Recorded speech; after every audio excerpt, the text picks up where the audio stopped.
this. What would you say to a Muslim woman that's covered, that is wearing makeup, high heels? Is she not going against the whole objective of being modest? Well, she is in a way.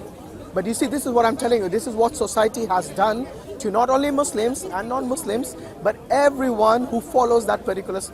You see, today, the reason that people follow a certain fashion is because this is what the society has imposed in a way, not directly but indirectly, because you're bombarded with this fashion and with this particular things that you hear and you see all the time. And when you hear and see something regularly, continuously, you think that is what the truth is and that is what I should do, regardless of how illogical or how much it harms your body. But Allah has created you and me, and Allah knows what is best for you and me.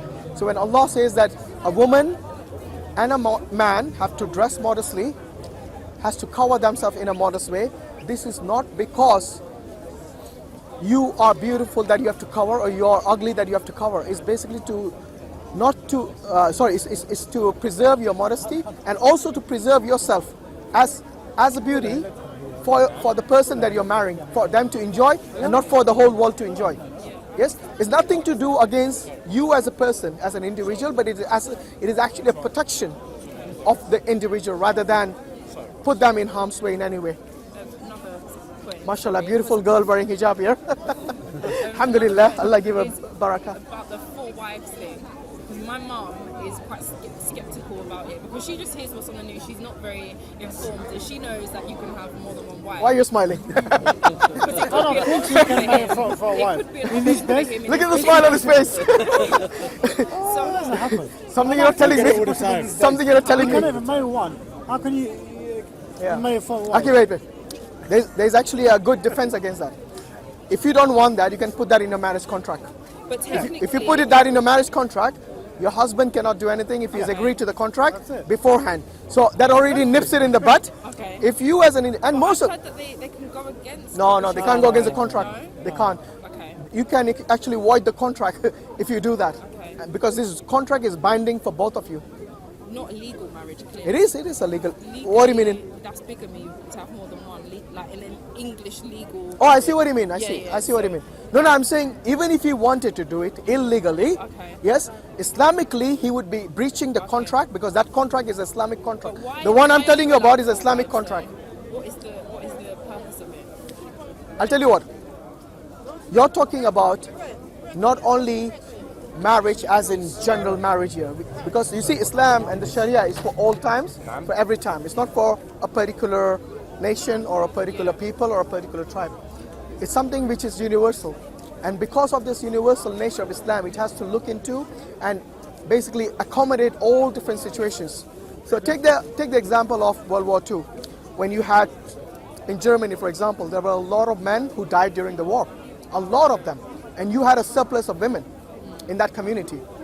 And now you have so many women, and they don't know, because they can't find partners, they can't find people to marry. Yes, they're young women and they want to get married. They can't find husbands because there are very few men. They've been taken, or they might be too old, or might have died. We don't know.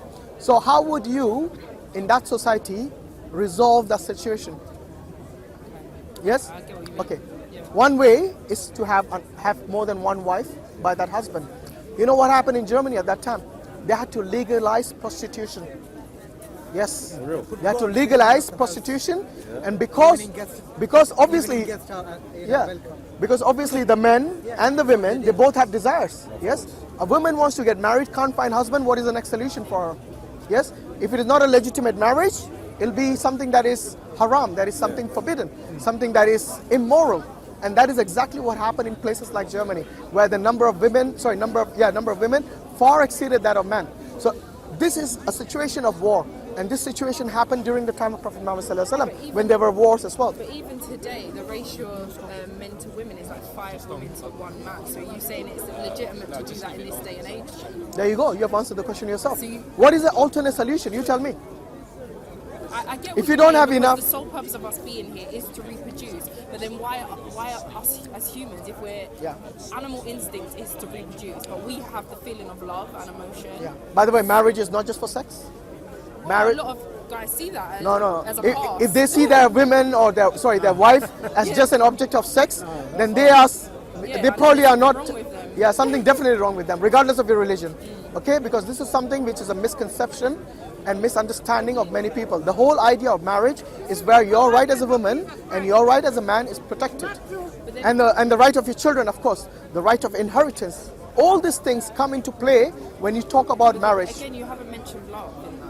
No, love is of course But part then and parcel of that. That's another question. Yeah. With like arranged marriages and things like that. If you look at if you Yeah, but in that culture, then marriage is for, as I just said, it is just about the reproduction, and it is based on just sex. Then they No, I only don't think so. marry so that they can get into a even if it is an arranged marriage, by the way, there's no guarantee that a love marriage is going to be intact. No, of course. You see what I mean? Of course. And there are many arranged marriages who have remained intact for many years. Yeah. And by the way, this love marriage thing is not something that was always the case, even in Europe. Yes, it was arranged marriage here as well. They used to find a suitable partner for both the men and the women in this society as well. So it's something which is quite new. It's not something that is only found in the Islamic culture, because you'll find this also in the Hindu culture, yes, in the Buddhist culture. All this in Asian communities, in African communities, you'll find this arranged marriage. So it's not something that is only within the Muslims. And love is a very important and fundamental part. If you read the seerah of the Prophet Muhammad sallallahu alaihi wasallam, yes, the amount of love that he had, even though he had multiple marriages, the amount of love he showed to his wives is something which is clearly mentioned in the seerah. Like I was saying last week, that the Safiya, the Prophet Muhammad sallallahu alaihi wasallam's wife, he used to make sure that the camel that she sat on was comfortable. He used to give his own cloak and put it on the camel's saddle, so it's soft and gentle when she rides it for her.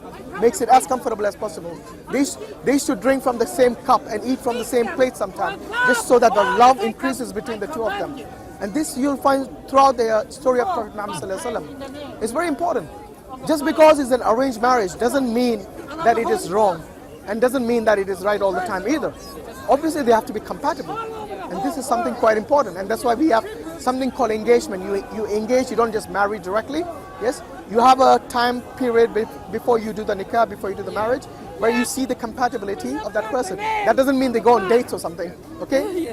But it's you know, sometimes young people might jump into a marriage without realizing the faults, the pros and cons of that other the partner that they're going to marry, and they will just head on because they are blinded by the love and the passion. But I do feel like the culture and the religion sometimes can force them into that. Because even us, A marriage, the family are yeah. accepting of a relationship. A marriage by force is not a marriage in Islam.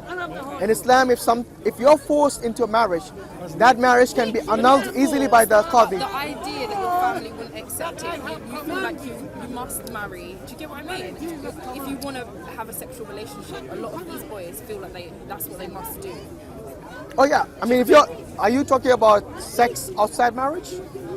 Well, no, even before you get to that, young Yeah. boys nowadays, because the religion makes it out that you must be married straight away, they just jump into Not straight away. Look, what the religion prescribes is this: that if a young person, whether male or a female, if they have reached the age where they feel these urges, yes, to basically, so instead of them becoming immoral and practicing immorality, Islam permits you to get married.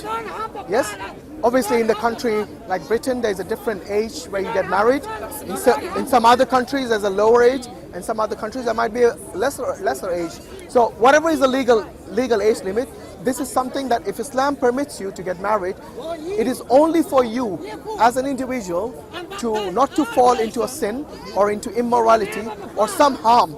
You know, today we hear of many teenage pregnancies and all these problems, abortions at a very young age, yes, where they go through these psychological issues, psychological problems because of these abortions and these breakups. It's something that harms them at a very young age, and to basically repair that, it's something, sometimes it's irreparable, and sometimes it takes a lot of effort. I get what you're saying, but Yeah. even if, let's say I was an 18-year-old girl married in a Muslim relationship, that doesn't mean it's going to work. I could be I'm not saying still no. a single mother. Oh no, I'm not saying it's going to be guaranteed. Yeah. That's why you as an individual have to choose your partner, and you as an individual have to choose your partner, that they are someone who's compatible, that your marriage is something that's going to last, and it's not just going to be something maybe like just for temporary purpose and temporary time. Another point, sorry. No, that's You fine, said go about ahead. the age of responsibility. Is Yeah. it true that Muhammad was someone in the Quran Yeah. married a 9-year-old. It's not in the Quran, it's in the Hadith, yeah. So in the Hadith, yes, there are hadiths, authentic hadith, where the Prophet Muhammad sallallahu alaihi wasallam married Aisha radiallahu anha at a very young age. And this is, you know, at that time, it was something that was a norm. Not even a childbearing age You see, what is the childbearing age? when you start period. Exactly, and that's when she got Can married. start. So she had reached the age of puberty because some women in certain countries they reach puberty at a young age, especially hot countries around the equator, true, yeah. which is quite true. So at that time, even their life expectancy used to be less. So they used to have, some of them used to have life expectancy of maybe 30, 40 years.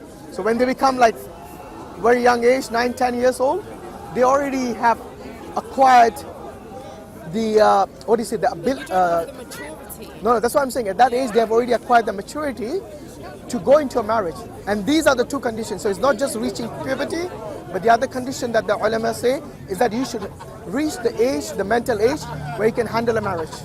Because if you haven't reached that age, even if you have reached puberty, some of the ulamas do not permit it. And this is what I'm saying. This is something, at that time, it wasn't just the Muslims. The Christians, the Jews, the pagans, the atheists, it was something that was a norm at that time. It only became maybe 100 years ago or something, or 200 years ago, where this became a norm that yes, you have an age of consent, which became like 14, 15, 16. Yeah, Yes? Portugal is 14. They get married. 14 Marriage was in the car, wasn't it? At the age of 9. And besides, in America, even today, there are many child marriages because there are still certain communities where they want their girls to get married at a very young age. So you see, this is something which I say is not only in Islam, but most of the Muslims that you know, yes, and you know and that I know, they married at a legal age in this country or in other countries, because then it is illegal to marry anyone younger than that age, because then you'll obviously be accountable to the law, and you're breaking the law of the country. Yeah, and that still applies everywhere. And that is the first thing. And this is, like I said, this is something that we find in different cultures, not only in Islam. Yeah. So, yeah, I mean, if you got any other questions, please feel free to ask. It's just a lot of misconceptions, and especially, I don't know a lot about the religion, and to have my family questioning my decisions also, it's going to be a hard struggle, but I think I need to understand more about the religion itself. I think you should But keep, do you got any agree friends? that I can have the belief and read the Quran and interpret it through my own heart, because I feel that a lot of Muslims, they force you, well, if you don't understand it, look at the hadiths. If you don't understand the hadiths, go to this person at the mosque. But I feel like that's then that person's interpretation of it, and that's where you get the divisions you have to read it by between yourself. in the religion. But you see, the Quran itself says that if you do not know, ask the people of knowledge. So the Quran itself says Would to you not ask. agree that some of those people of knowledge could Yeah, I'm not saying- corrupting yeah, I'm the not- youth of today? And Absolutely, that's where you yes. get some people preach and hate. So what you should do is you should look at some knowledgeable people who are able to give you the knowledge that you seek, who are reliable, who are not extremists, who are not fanatics, yes, and who know their deen clearly and properly. So it is up to you. You know, just like when you go and study a particular topic, you'll choose the best of teachers. There are lots of dodgy teachers out there, regardless of what field you go into, not only religion. And we should use the same common sense when we go and look for a teacher to teach us. Because you see, I'm sure there's a mosque near you, or maybe a person who might be knowledgeable in that deen. So go to them, and if you feel something is dodgy, something is iffy, then you change to someone better. But there are knowledgeable people, even in England, even in London, lots of people out there who are willing to teach you as an individual your deen. There are classes. Many mosques, they run classes for new Muslims. I don't know if you was here, this is how the conversation started. I was saying that if I have the belief, and let's say I do pray, but not in the way that maybe I should as a Muslim, because I'm kind of unsure of how to. So would you say that my prayers aren't heard? And let's say I died tomorrow and there was a Muslim girl that lived a similar walk of life as I do, but because she calls herself a Muslim, is she any more likely to go to paradise than I am? Well, let's put it this way. I, as an individual, yes, cannot decide who's going to hell and who's going to heaven. But one thing is certain. In the Quran, Allah has told us to obey His messenger. Yes? So obey Allah and obey the messenger.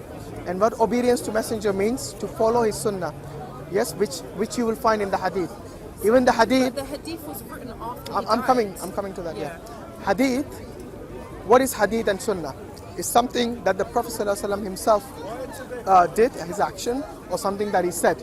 And this wasn't after he died. This was during his lifetime. Yes, where he would tell his companions what to do in a certain incident or a certain situation, or for example, how to interpret a certain verse of the Quran. Yes, this is something that they received directly as knowledge from the Prophet Muhammad ﷺ. Now the hadith being written afterwards, that is not the main thing. For us, it is not when it was written, but it is when it was revealed or when it was said. Because the Arabs at that time, they used to memorize things. They used to memorize things like the genealogy of their horses. Yes, huge genealogies. So we're going back. Horses, you know, not someone even in your family, not your family tree. So they had this habit because not many people were learned. So they didn't have this, the luxury of going to a school and learning to read and write. So they used to memorize things. That was the best and easiest way for them. Because some of them used to spend days and sometimes even months in the desert, yes, away from all sort of civilization, away from any contact. So they had to somehow remain, they have to do something, isn't it? So they used to recite poetry, learn poetries, and that's how they used to pass their time. So yeah, coming back to this written after, for us, the propagation of both the Quran and the Hadith is twofold. One is the oral tradition, and the other is a written tradition. So we don't believe there is only the written tradition. For us, it's actually the oral tradition which actually came first before the written tradition. Because at that time, the paper was also very expensive. So you can't just find any paper and you can write on it and then store it in your drawers or something. This is something that came later on. So before that, they used to memorize it. And then they started to write it as well. So for us, it's twofold. So any person who tells you the Hadith, Bukhari came 200 years after, or Muslim came 200 years after, they have to realize that these collectors of hadith, because they collected and compiled the hadith. From where? From people who had already memorized it.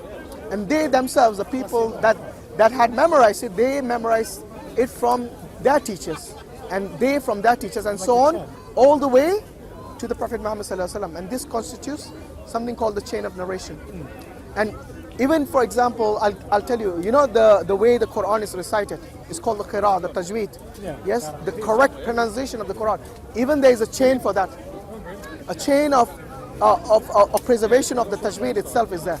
So for example, if I want to be a qari, if I want to be someone who recites the Quran with tajweed, I cannot just go and teach anyone. I myself need accreditation and some sort of a qualification and permission from my teacher, who himself has learned it from his teacher.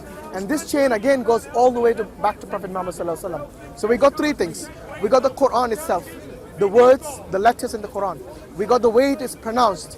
And we got the hadith, the sunnah of the Prophet Muhammad ﷺ. All these three have a chain of narration which was propagated throughout history until today.